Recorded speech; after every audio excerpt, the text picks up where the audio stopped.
You're now watching Jay Winter Nightwolf Live, a Cliff Dive production.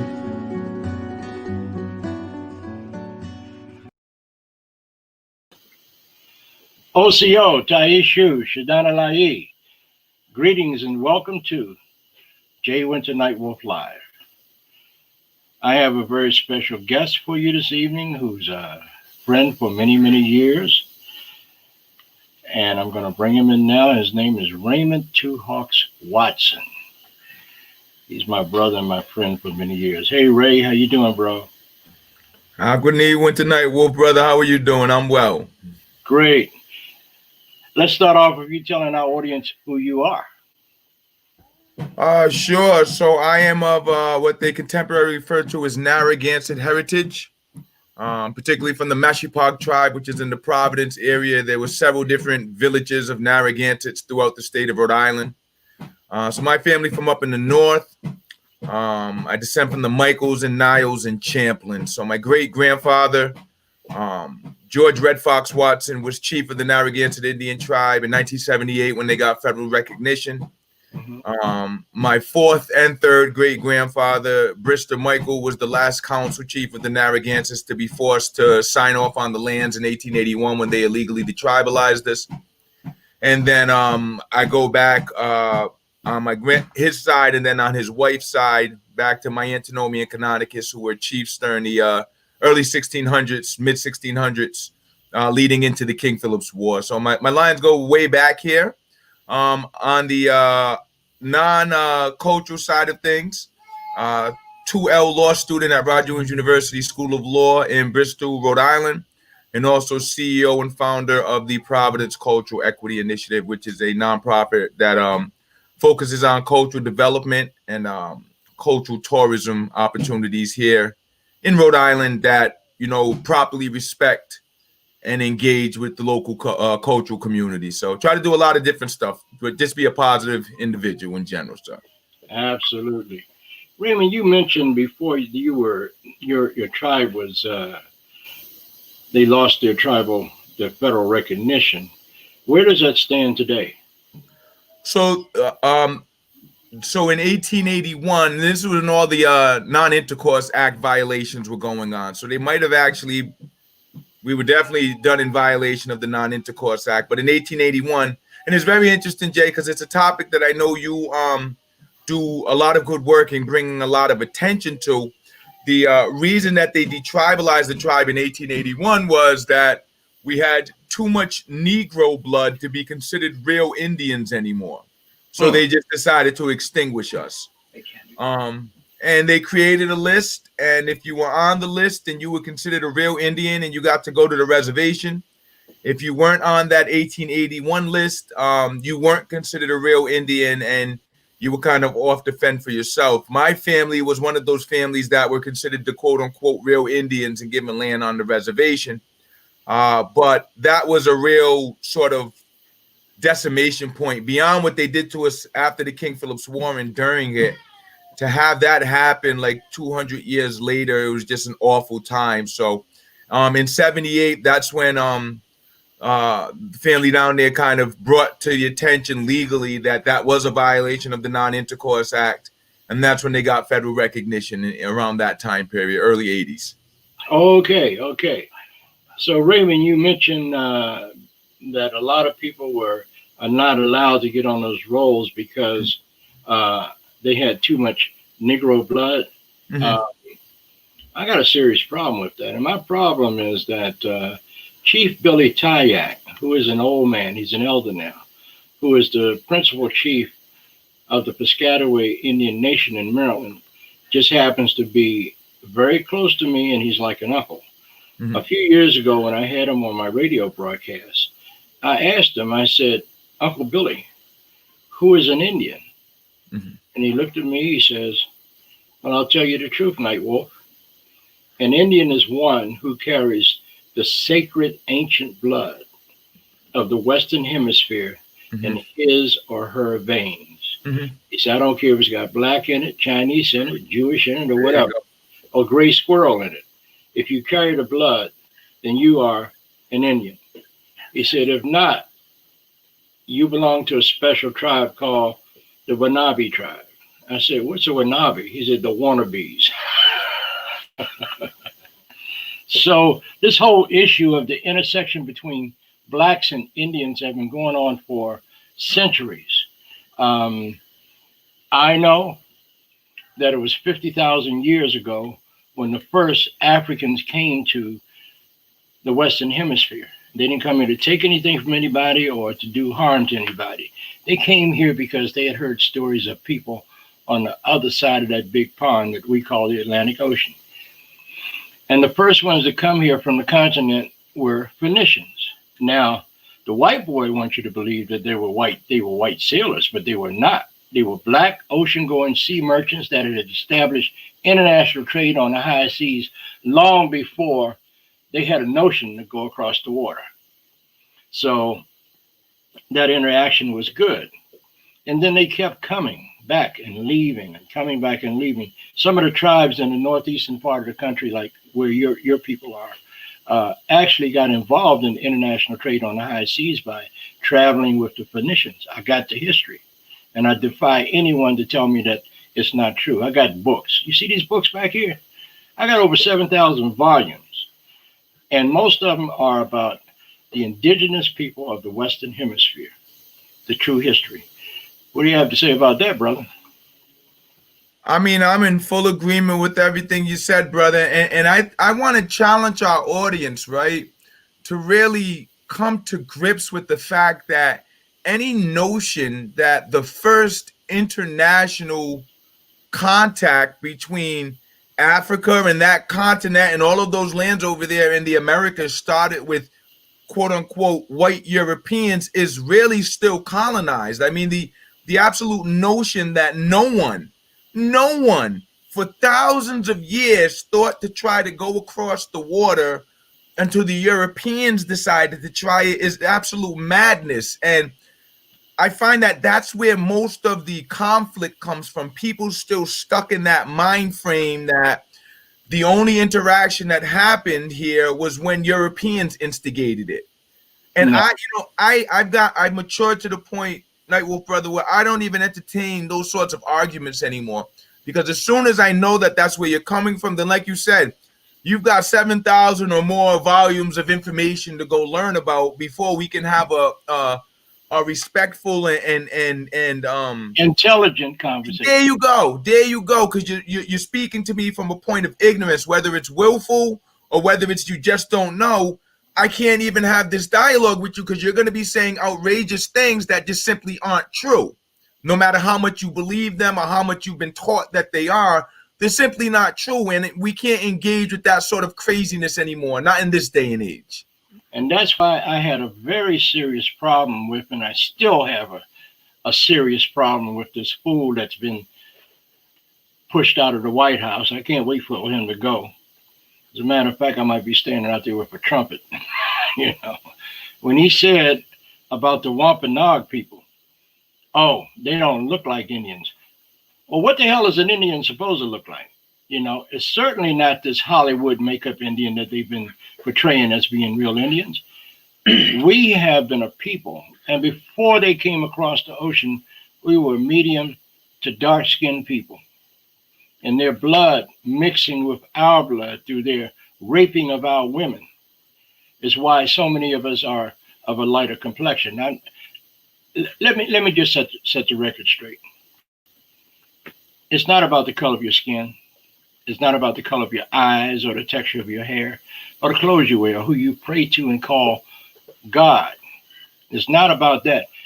It's about how you treat my heart. That's what it's all about. So other than that, I ain't got time for that nonsense. I'm in full agreement, brother. We just don't have the time for it anymore.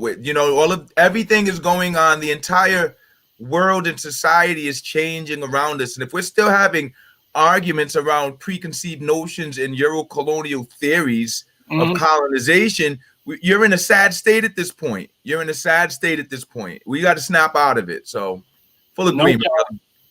Like my grandmother used to say, I got no time for the nonsense.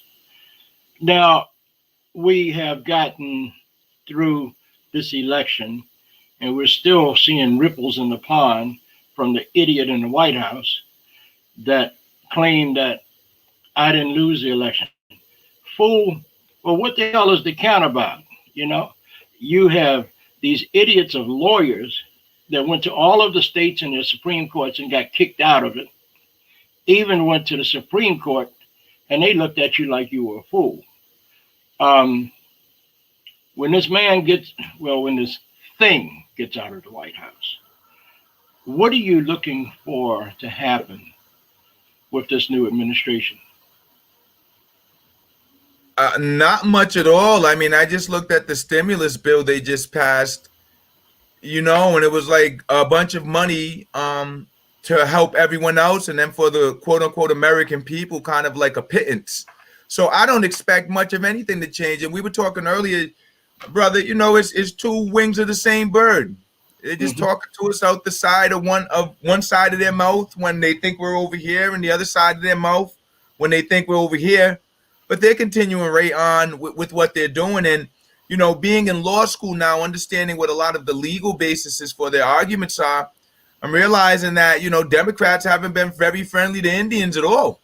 Not in terms of sovereignty. You know, they'll step on your back and help pull you further underneath the U.S. jurisdiction, but they're not very friendly to Indians. So you can't really be on either of their side, to be quite honest. Over 500 treaties that they made with our people, and every one of those treaties have been abrogated. They have not lived up to anything that they said except we will take care of you. And that's what they've been trying to do to us ever since we signed those pieces of paper that don't mean anything. And my conception of we will take care of you is, yeah, we're gonna take care of you. Jay, brother, you're exactly on point, and that's actually the language that they use in this case law. The Indians are under our protection. They depend upon us for their provision and their sustenance. We protect them. So because we do these things, we can do this over here. We can do that over there. So you're right on point. And that's why I don't really get a chuckle out of it, but I wonder at the logic of any Indian tribe touting federal recognition, but at the same time exerting themselves as being sovereign, because the language in the case law says quasi-sovereign, a domestic dependent nation. You're not sovereign. You're underneath the U.S. Right. Any division along those lines, I fully don't understand it. And when our ancestors signed those treaties, we were placed under the Department of War. Okay, there was no intent or anything for an Interior Department or the BIA. They call it the Bureau of Indian Affairs. I call it the Bureau of Indian Annihilation. So it means nothing, absolutely nothing. How can you come here in the late 1490s and there's 112 million of us all over what they call the United States of America? I call it the United Snakes of America. How could they claim that they're going to take care of us? 112 million people, and from the late 1490s to 1934, they murdered all but a few million of us. How the hell do you murder over 100 million people in that short period of time? It was, I'm not telling you something that you don't know. It was their genocidal practices. It was their introduction of diseases to us that we had no resistance to. I'm talking about their venereal diseases. They were some dirty people. And not only that,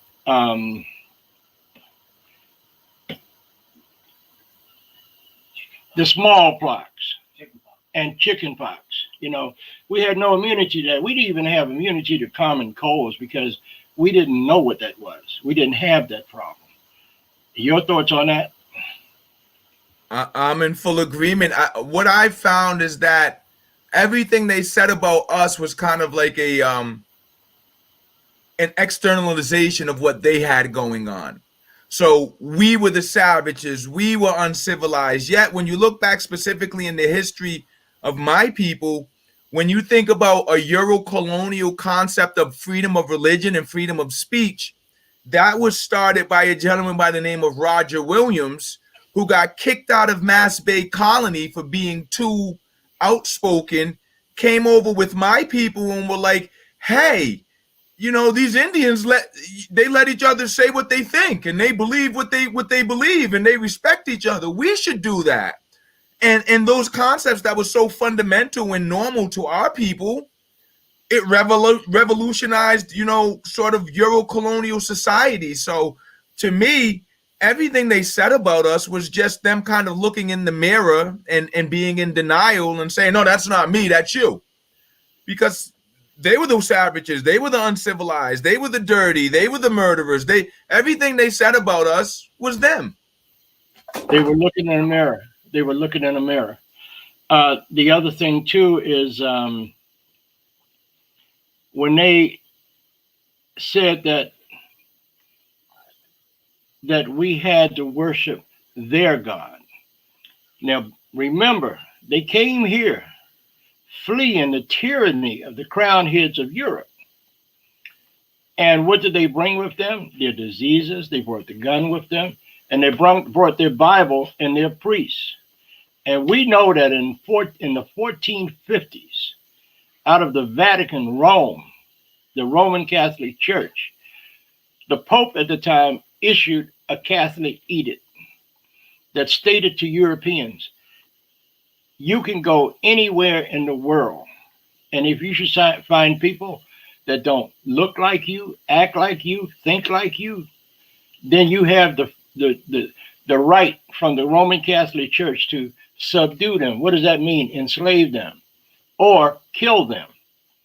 And if you want anything that they have, you have the divine right from the Roman Catholic Church to take it from them, providing, and the other thing, and any one of them that you meet that refuse to convert to Roman Catholicism, you have the divine right to kill them and to take everything that they got from them, providing you give 20% of what you take from them to the Roman Catholic Church.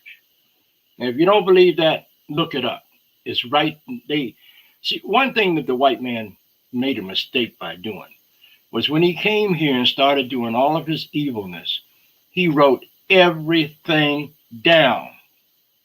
Now, if you don't want people to know the dirt that you're doing, you don't write it down.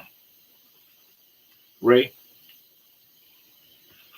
So I'll start here, brother. First and foremost, to the point that you made, they came here and made us worship their God. My first question is, well, who is their God? Because that's not the God that I know. Mm-hmm. And I would argue it's not even the God of the Bible that they say that they follow, because if they're a Christian, then they're supposed to be following what Christ taught. And when I look at what Christ taught, he said, do unto others as you would have them do unto you. So I look at the action. That's how I've learned to judge people. I don't care what they're saying. What are you doing? When I look at you and you're supposed to be coming to share the gospel with me, but instead you're killing me and forcing me and, enslaving my people, raping my woman, I have to ask exactly what God it is that you're following, because I don't think that that's the God that's going to lead you to heaven if that's where you're trying to get to. Secondly, I'll say this, Jay, when you're dealing in this system, and once again, this is coming from the legal understanding, it's all based upon a written document. And to me, that's where the real lack of civility comes in, because our people, we dealt with each other by our word. If you said something, I held you to that. That's right. That's right. And if I said something to you, you held me to that. And if we were known as someone who didn't keep our word, that was not a good place to be in the society. So now you got this other group that comes along and they're dealing at such a low level that they want to write everything down. And then after they write it down, try to figure out how they can squeeze holes through it. So that's what the basis of their system is. So they had to write everything down, because if you're stealing it from the Indians, well, who stole it first? I did, John J. Johnson. So here's my piece of paper showing that, and this is how I got it, because I'm trying to prove to other thieves at the time that this is mine based upon the role that we're playing. But now as we move on in time, those original things are the foundation of what I have now. So I need those writings to prove my legitimacy now. And to your point, they're in a quagmire now because you wrote all that stuff down about what you did. You can't deny it. We didn't write it. You wrote it. So this is what you did. This is what you did to my people. Exactly. And you know something, Ray? It's isn't it ironic how they would come to you now and say, Christ is the answer? What the hell you mean Christ is the answer? I've been praying to the God of my fathers. They answer me. You don't answer me. The only thing you answer to me is double crossing me and taking something from me, even 500 years later. You continue to do it. I'm sorry, brother. I got a problem with that, you know. But I will tell you this. All white people are not bad. Just like all Indians are not good and all black people are not good. And Dr. King used to say something, you know, I remember the speech that he made. Don't judge me by the color of my skin, but by the content of my character. In other words, watch what I do, observe. That's what you judge me by. But for me to get on my knees and pray to some God up there somewhere that, you know, don't answer, don't say anything, don't do anything to the people that have been harming us, hurting us, and poisoning us for over 500 years. I'm sorry, I can't go along with that. Like I said, Brother Jay, from my understanding, I don't know what God, if they're praying in the name of the historical Jesus Christ, once again, to me, that's just words because I'm looking at what they do. So yeah. I'm in agreement with you. Don't come talking to me about what I need to do when I can look at you and see that you're clearly not following what you're telling me to follow. And I'll tell you, brother, that's what started the original wars up here. They came, their basis sounded very similar to what our general understanding was. There was a God that created us. We were here to partake, that he wanted us to do the right thing. Our thing was, okay, well, they've got this written down, so maybe they've got it, you know, a little bit better than we do. And then eventually we say, well, wait a minute. Not only ain't you in line with what we believed, you ain't in line with what you say you believe. So that's when the fighting started, because don't be coming to me with your religion, trying to use your religion to take my land. That I'm not, you know, and here come all of the conflicts. And like you said, the hypocrisy of people fleeing persecution to come around here to a new land and turn into what they ran away from over there. I'm like, you weren't fleeing persecution. You were fleeing being the ones who couldn't persecute. You didn't like you on the bottom over there. So you come over here so you can be on the top. And now that you're on the top over here, you're just going to become even worse than what was going on over there. Because at least they weren't slaughtering you over there. They might have been chasing you out of your areas or taking your property, but they weren't burning your woman and children alive. You know, madness. And you know, they talk about democracy. That seems to always come out of their mouths. They had no concept of democracy when they got over here. It was the Iroquois Confederacy, the Six Nations. They had the great law of peace. And it was not Thomas Jefferson, but Benjamin Franklin, in all of his powder wig wearing, tight pants wearing, buckled on the shoes, talking like this, that butted up to the Iroquois Confederacy. And they took our great law of peace from us and created the United States Constitution. If you print out the great law of peace and print out the U.S. Constitution and read them both, you'll see where the Constitution came from. Every damn thing they got over here, they stole it. There's nothing more to say, brother. Okay. There's nothing more to say. And talking about democracy, we had a centralized government here in what they call the United States. 30 miles east of East St. Louis, Missouri was called Cahokia. And we sent our representatives from all the tribes there twice, maybe 3 times a year to sit in council with each other and learn what each other was doing, what right and what they were doing wrong, and how we survived. And we had democracy before it was even a thought in their minds.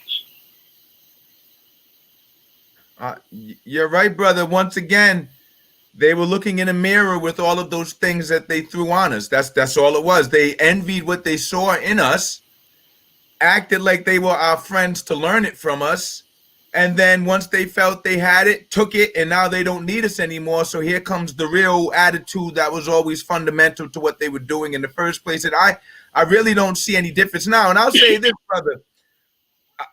I don't even believe that there are any quote-unquote white people. I see French and Irish and Italians and you know, so as soon as someone tells me that they're white, automatically, once again, they're dealing on a colonial concept because you're not white. Your skin tone's not even really white. Mm-hmm. You're buying into this notion that somehow because of your looks, you're better than me, you're higher than me, you're something above me. So I don't even feed into that. When I get into conversations with the people, well, I'm like, you're not white. What are you, French? What year did your people get here? Mm-hmm. Because if you're not English, you know what I'm saying, then you really have no conversation for me. It really just needs to be thank you for the opportunity to be here to make a better life. And that's kind of how I try to conduct myself with quote unquote white people. Now, to your point, you got people out there who might still self-identify as that, but they understand the history and they respect it. And to those, I consider them as much brothers and sisters as possible because I'm a brother or sister with anyone who's about the truth and about respect. That's where I'm at. Okay, think on this. When they got here, they weren't white. They were all of those different ethnicities that came from Europe. But somebody said, in order to take charge and control these people, we need to go under the same banner. So there you go. You know, all of a sudden the French, the German, the Italians, the Swedes, excuse me, bro, became white. And that's the banner that they fly under. There's certain North African populations that when they get here, they categorized as white. And that just, like, when you get even to this term Negro, when you look back in the census, it was for Indians who looked like they had something else in them. It was for white people who looked like they had something else with them. And this is the key. If you were an Indian that had African blood, you were a Negro. If you were an Indian that had white blood, you were an Indian. And if you were an Indian that had enough white blood that you could pass for white, then you could be white. So as long as you mixed with white, you were either an Indian or white. But as soon as you mixed with African or East Indian or anything that wasn't white, you were a Negro. So we're not even necessarily talking about everyone who was a Negro having African blood. We're talking about everyone who was a Negro wasn't white. And whatever white was in that particular context, that's who the white people are. And that's why you'll find a lot of families today. And I know you'll attest to this, Jay, where a certain line will look like they're straight from Europe. Another line of it will look like, you know, me. But if you go back 5 or 6 generations, the parents were brothers or sisters. Right. So, you know, that's an extremely interesting conversation that we're having. It all goes back to that one drop mess, you know. One drop of black blood, then you're black. But I know a lot of Native people that look like they're Caucasians. And most people don't understand that. It goes back to the $5 Indian. When the settlers, the invaders were moving out west, we had these treaties in place with the U.S. government. And they saw all of the supplies that were being sent to us as a part of what they were required to do in that treaty. And these white folks approached the white agents. We didn't have any Indian agents. They were white people. And said, how do I get supplies? My family. So they made a deal with the white Indian agent. He said, give me $5 and I'll put you on the rolls. So that's how you got these white people that are claiming to be Indians. Sorry, but it's the truth. Brother Jay, my interest, because I'm not with all of the colonial terms, to be quite honest, I'm not an Indian. I'm Nahaganset. You know what I'm saying? But we're in this structure where these terms are placed on us. My thing is this: bloodlines. Who are your people? You know, that's been the original question since time. Who are your people? And that's how we know each other. That's how I know who is an Indian up here. If I meet a young person and they say, "Oh, my last name's Pro." Oh, Pro. Is your such? Oh, yeah, that's my uncle. Oh, okay. So I know who you are based off of who your people are. And there's certain last names around here. When you hear that last name, you know that's most likely an Indian. That's most likely an Indian right there. And you know, the other thing too, it's funny you would mention that. One of my very good friends for the last 25, 26 years just came in. I picked him up at the airport. He's a go shoot Indian from Utah, lives in Skull Valley. I met him 26 years ago at the opening of the National Museum of the American Indian. And we talk about names. His name is Sammy Black Bear. You know any white folks with that name? I don't think so. Black Bear? No. And I'm going to try to get him to come around here and just say hello. Come here, Sammy. Just picked him up at the airport. Cut his hair, man. He cut his hair. I want to hurt him. Say hello to my brother here. How you doing? Akonini Tampas Katasquamson. Peace be unto you, friend. How you doing? Wanted to greet you in the proper way, man. Very honored to meet you. I'm doing well. You know, I'm listening to your conversation. That they tried that with our people in Utah, and what your people can also fall back onto, which hasn't been discussed, and that is your ancestral blood. Right. Yes.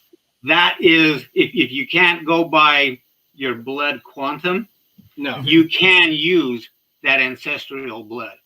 Absolutely. And with that, yes, you can enter any reservation in the United States. You know what, Ray? When I went to Oklahoma for the first time, I was invited to the Red Earth Powwow because I had been on the radio and the only voice in Washington, D.C. that actually spoke for the issues and concerns of Native people. So I went there with 3 of the people that work with me on my show. And the first thing they asked me was, who are your people? What's your name? Well, I'm one of those mutt Indians, okay? I'm Cherokee on my mother's side. On my father's side, I'm Shoshone. They like to call it Shoshone. I'm Shoshone and TAINO.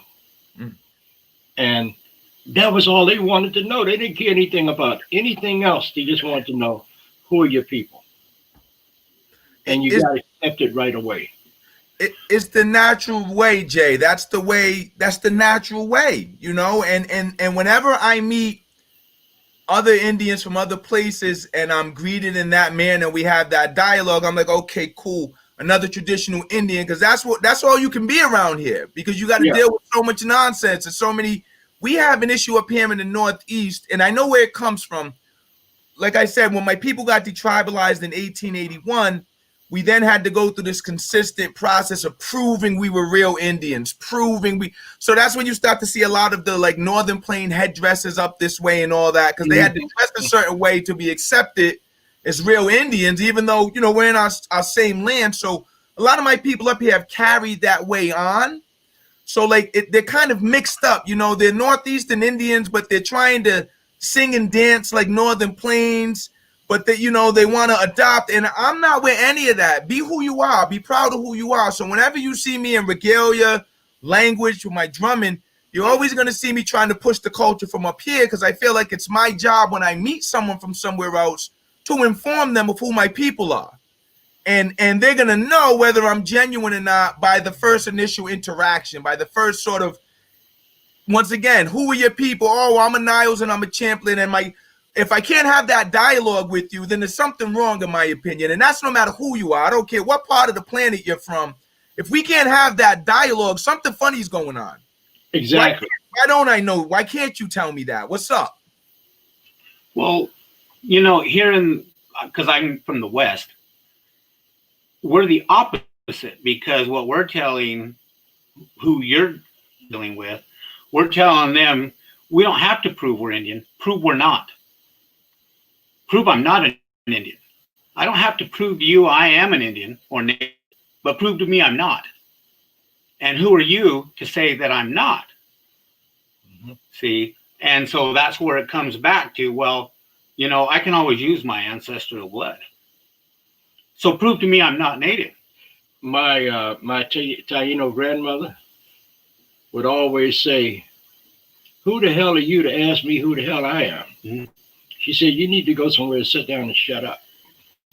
You know. And my Cherokee grandmother, I can't tell you what she said. You know, we won't be able to talk anymore. but we understand, you know, and that's the good thing about us as a people, with black blood, any other blood in us. We understand who we are, and we love each other for who we are. Well, what's insulting about the whole thing is you can look at papers today and it says you can mark off like a driver's license. If you can mark off if you're Afro-American, Native.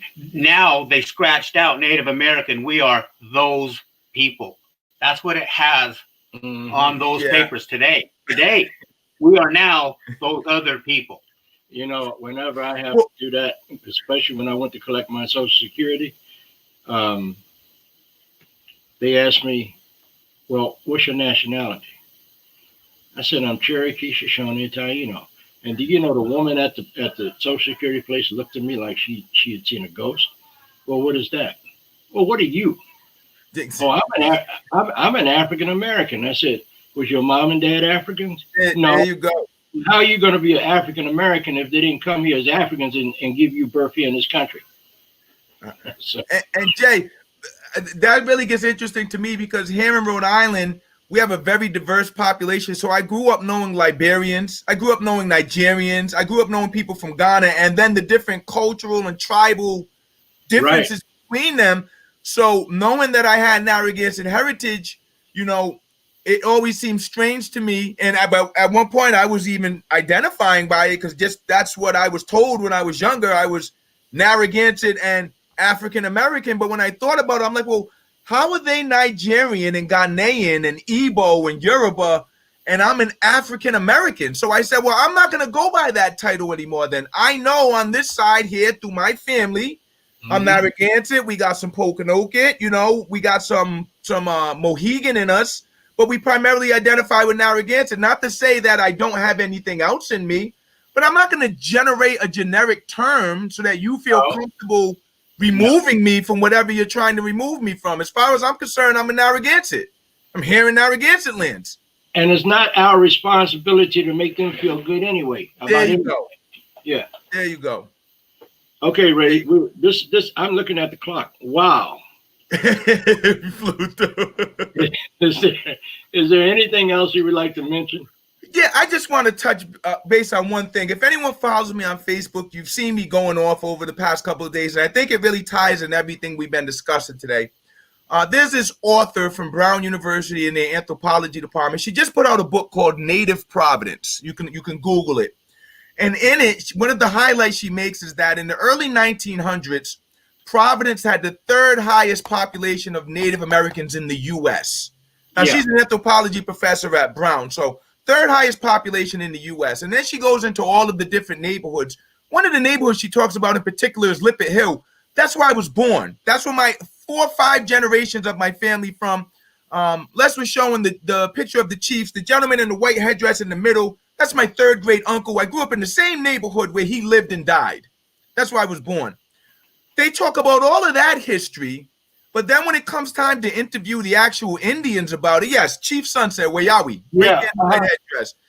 I know elders right now. I ran the community center in that neighborhood for 9.5 years. I know elders right now who remember him when they were children, when they were growing up. So that's how deep my family goes in this neighborhood. Instead of talking to us in the city who's related to these individuals in this history, she went all the way down to the southern region of the state to engage with the federally recognized tribe who gave her secondhand accounts of their memories of their ancestors who used to come up here. So pretty much painted us as if in the early 1900s, we were the third most populous place for Native Americans in the U.S. And by 2020, they're all gone. So I'm disgusted by it. Wait a minute. They didn't come and talk to people like you? No. Who is this professor? Who is it? I'll have to get in. If you Google Native Providence, you're going to see a picture on the cover of a young lady. She's from the tribe down in South County holding a picture of Princess Redwing, who was a prominent Indian up here in the Providence area. So there's this dynamic of going down to Charleston to work with the Indians down there to ignore the Indians who are in the lands where you're actually from. I'm assuming because we're not federally recognized, and I'll be honest, I have absolutely no interest in federal recognition. So you're never going to have that relationship with me. But to the brother's point, these are my people's lands. I don't care what government title you want to put on it. These are my people's land. We bled and fought and died for these lands. How dare you write a book about us and not include us in it? Is she a white woman? You've got it, brother. So I've got the communications out. I would just appreciate it for those who follow the good brother Jay Winter Nightwolf here. If you would, shoot a message over to Brown University, to their Native Studies department, to their anthropology department. Never mind that it's me, just the lack of academic integrity to publish something like this. I don't care who, it doesn't have to be an Indian. If you were talking about the Italian community here in Providence and you went down to a whole other end of the state to ask Italians down there about the Italian experience in Providence, shame on you. And even more so if you're doing it with Indians. So just from the academic integrity standpoint of it, I really think that this professor needs to be kind of instructed more properly. There you go. There she is right there, Miss Rubertone. Patricia Rubertone. And I know she purposely didn't reach out to me or to the Sagamore, because one of the other Indians that's from up this way, Deborah Spears Moorhead, she told me that she reached out to her, and Deborah was like, no, I'm not going to help you increase your career by giving you my histories and my stories. We should be the one writing that. And the woman was trying to present it to her like almost she was doing her a favor by allowing her to be in this book that she was going to write about our people. So that's Professor Rubertone from Brown University. And if you followed the Pokanoket action back in 2018, what you're seeing right now is the level of disrespect that we get from Brown in general, which is why we're constantly at odds with Brown. I have no interest in being at odds with Brown. My grandmother worked for Brown for about 17, 18 years. I just don't appreciate the continued insult and disrespect to my people as a tribe and as a community when you're in our lands here. So, okay, I'm gonna answer you like a white man. Amen. So Ray, it's always an honor to talk to you, man. Especially now I can see your face. Jimmy Fallon, we can do it too. we Zoom too. So anyway, Ray, thank you so much. And will you come back again? Oh, of course, Jay. Anytime you extend the invitation, brother, I'm so honored to be invited onto your platform. You're like a veteran and a mentor in this sort of field. So anytime I get the invitation from Jay Winter Nightwolf, first of all, it's an honor. And then, of course, it's a yes. If there's any way possible to do it, I'm there, brother. So please, anytime.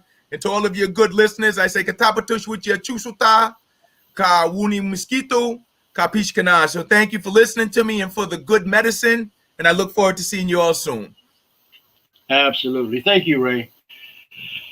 I have a few words that I would like to express about this experience tonight and the content of this particular broadcast. It has always been so hard to tell our story the way we know our story. Why? Because they have set up roadblocks. When is the last time you saw a national news host that was a Native American? When was the last time you heard any of our music on the radio or anywhere else? They have been trying to wipe us off the face of the earth. So it's time for us to stand up. We already stood up many times before, but it's time for us to stand up and not take this mess anymore off of them. I want to send out a shout out to my good brother, Chief Harry Kindness. Thank you for listening and watching today, brother. And if you want to get in touch with me, shoot me an email, jaywinternightwolf@gmail.com. I also have a podcast that you can go and listen to a lot of interviews that I've done with our people.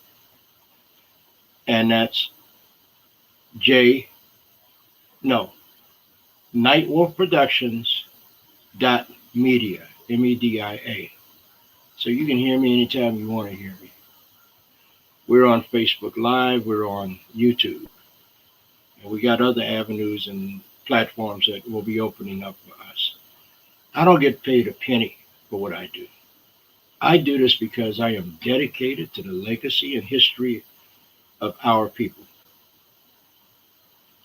I would love to have some money, but I've lived so long without it, I don't think I could even deal with it. But there are some expenses in this production. And if you want to send me an email and you want to give us something out of the kindness of your heart to help us along with what we do, feel free to go to jaywinternightwolf@gmail.com. I'd love to hear from you, and I will do my very best to get back to you. So I'll say to you in Cherokee, before I say that, to my Jewish brothers and sisters, Happy Hanukkah. To my Christian brothers and sisters, Merry Christmas. And to my African American brothers and sisters, Happy Kwanzaa. So all of you have a very happy holiday. And I look to talk to you again next Wednesday, same time from 7 to 8. I'll see you in Cherokee. Nanada, Goai, Wado. Talk to you soon.